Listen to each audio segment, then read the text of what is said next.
Hello, viewer. I welcome you to today's countdown to his second coming. My name is Reverend John McJohn. By the special grace of God, the forerunner of our Lord Jesus Christ, and I'm of the New International Church.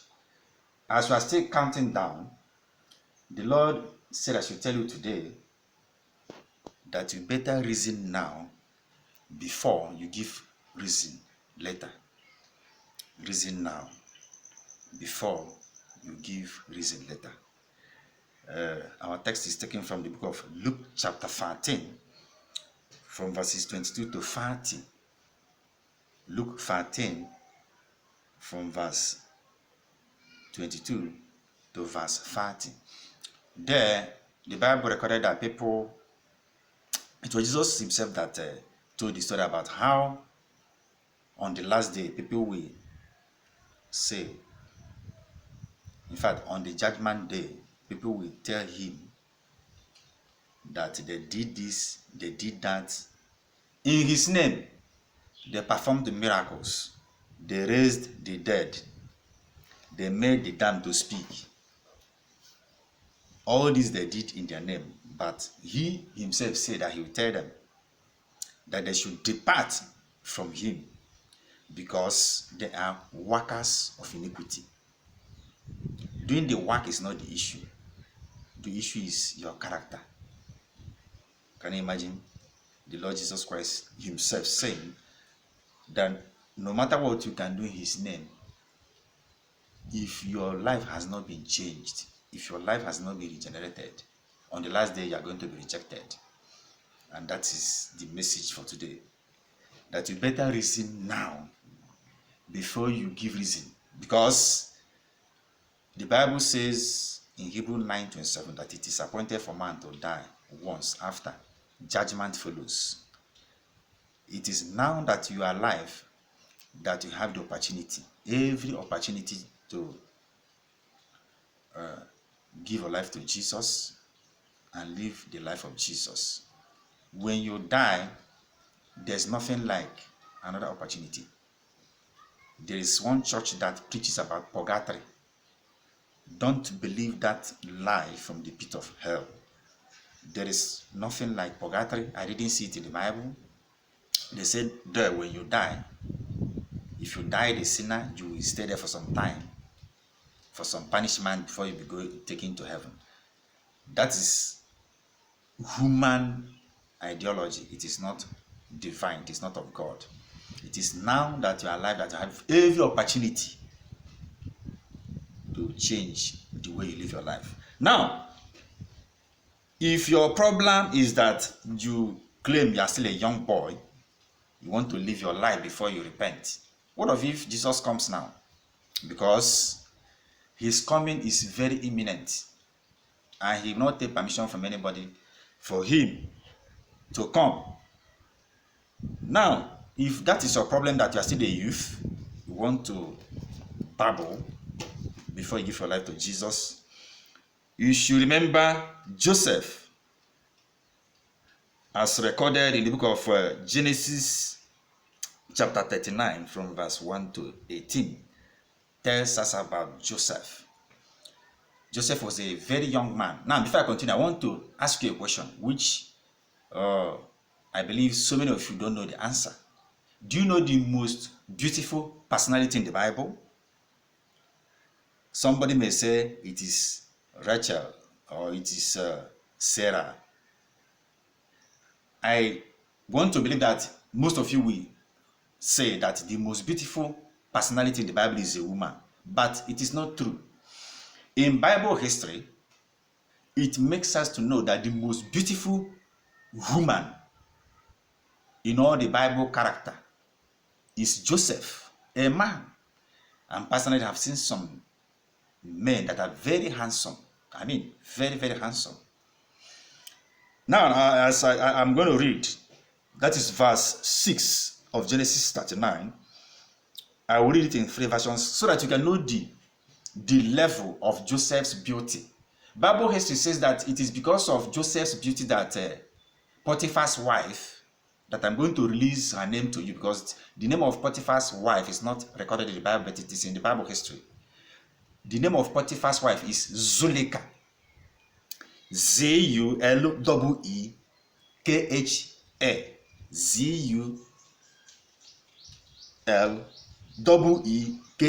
Zuleika is the name of the wife of Potiphar. The Bible says that because of the beauty of Joseph, she organized a press conference. Can you imagine that?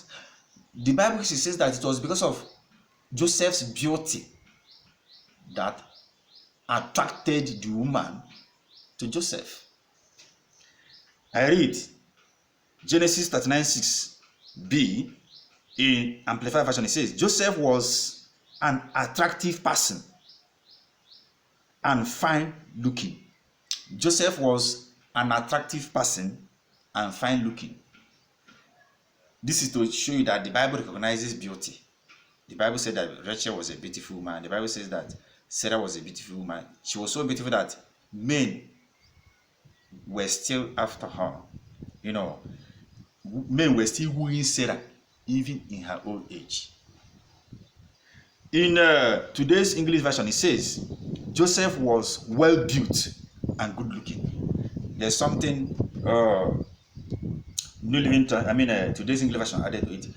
It says that Joseph was well built. Some people may be beautiful or handsome, but they are short or brief in height.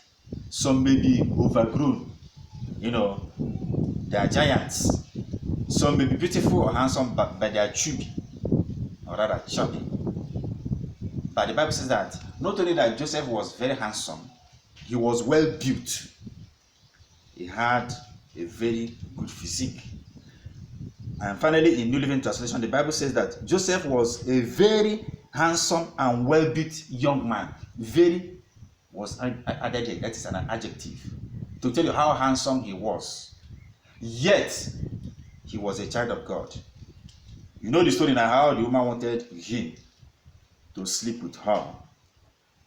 But he refused to sleep with Potiphar's wife. Why? Because he was a child of God. Today, you see people that God has endowed with some of these natural things. Instead of them to use it to praise God, instead of them to use it to glorify the name of God, they begin to use it to seduce people. They begin to use it for the devil. God is talking to you. If God has given you a talent, as I know that God has given everybody talent, one talent or the other, use it to the glory of God who gave it to you. Some even use their talents to make money in the house of God. God is talking to you. Now, if your excuse now is that you are wealthy, you want to enjoy it first before you talk about God, what about Job? As recorded in the book of Job, chapter 1, from verse 1 to 3. Thank you, Holy Spirit of God. The Bible says that Job was the richest man in the East. He was living in the land of Uz. But in the whole East, it's like telling somebody that the richest man in the East here in Nigeria is maybe, and I don't want to mention names. Yet, that did not make Job to give up. He had a very serious challenge. Yet, he did not give up. So what reason do you have to give? Because you are rich, you cannot serve God. What about Job? His wealth did not make him not to know the Lord who gave him the wealth. And if your reason is because you are very poor, no money for offering, some of you don't go to church because you don't have money for offering, because you are very sick, or you are very indigent, you are very wretched, then what about Lazarus? What about Lazarus?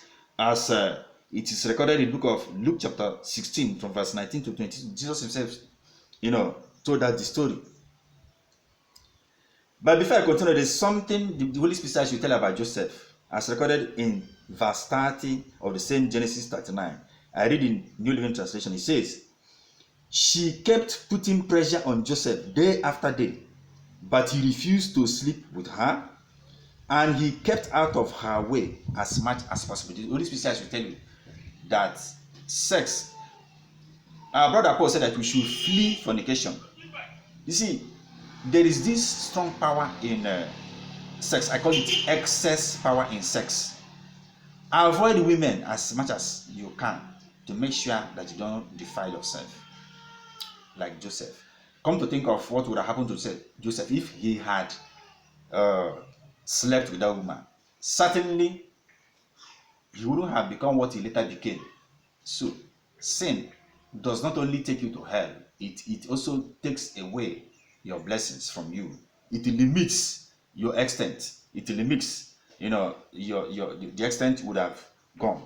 So, you won't say because you are poor, because you are sick, because you are indigent, because you are wretched that you cannot serve God or you cannot be a child of God. What should come to your mind is this Lazarus I'm talking about, as I said before in Luke chapter 16, from verse 19 to 22. This man was very sick, very poor, that he had to eat from the crumbs that fell from somebody's table. The Bible recorded that when he died, he went to heaven. Poverty cannot deny you heaven. The only thing that can deny you heaven is your sin. So come to think of it, you better reason now. Contemplate on your life now before you give reason later. Because when you would have died, it will be very late. Or if Jesus comes and you have not given your life to Jesus, it will be very late for something like that to happen. Now, if your reason is because you are from a royal family, what about Moses? Moses, was a prince, the son of the daughter of Pharaoh of Egypt. Of course, that did not debar Moses from knowing God. Look at what happened here, as recorded in the book of Hebrews chapter 11 verse 24. I read in NIV. It says, by faith Moses, when he had grown up, refused to be known as the son of Pharaoh's daughter. Joseph refused to be known as a prince. He even ran away from that pleasure. Can you imagine that? Can you imagine that? So it is no reason. He had every opportunity to enjoy himself, but the Bible talks about little enjoyment. How many years will we spend here on earth? Moses had to forgo all these things because of a better place, that is heaven. That was his focus. And thank you, Holy Spirit of God. Finally, if your reason is because you are intelligent, they call it a wizard. God forbid. How can you say you are a wizard? Because you are God-zard, if there's anything like that. Now you should remember Daniel, as recorded in the book of Daniel chapter 1. The Bible says that Daniel was 10 times more intelligent than the other wise people, in Babylon. Yet, all of you know the story of Daniel. He served God.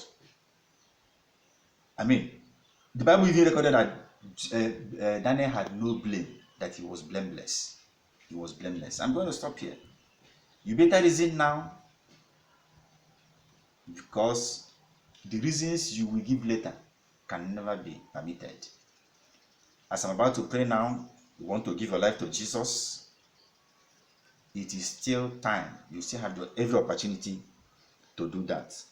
Tomorrow will be too late. Shall we pray? Father, thank you so much for your word. I commit as many that are believing you, they want to repent and give their life to you. Lord, you said that you will not chase away anybody that comes to you. Father, forgive them their sins, receive them. Cancel their name in the book of death and write it in the book of life. Father, give them your spirit, the Holy Spirit, that will make them live your kind of life in the name of Jesus Christ. Because without your spirit, they cannot please you. And for this reason, Father, I pray that you now release their blessings that has been hanging because of their sin in the name of Jesus. Thank you, Father, for our prayer. For in Jesus' name I have prayed. Amen. You are forgiven, and God has forgotten your wrongdoings. Just make sure that you study your Bible. You avoid any sin, as in any area or anybody that will make you to go back to sin again. God bless you. I want to enjoin you, because I know that I'm not talking to everybody, but I know that I'm talking to somebody. Make sure you don't change this channel except you listen to this message to the end, so that it will be well with you. Subscribe and follow us up. It is well with you in Jesus' name. God bless you.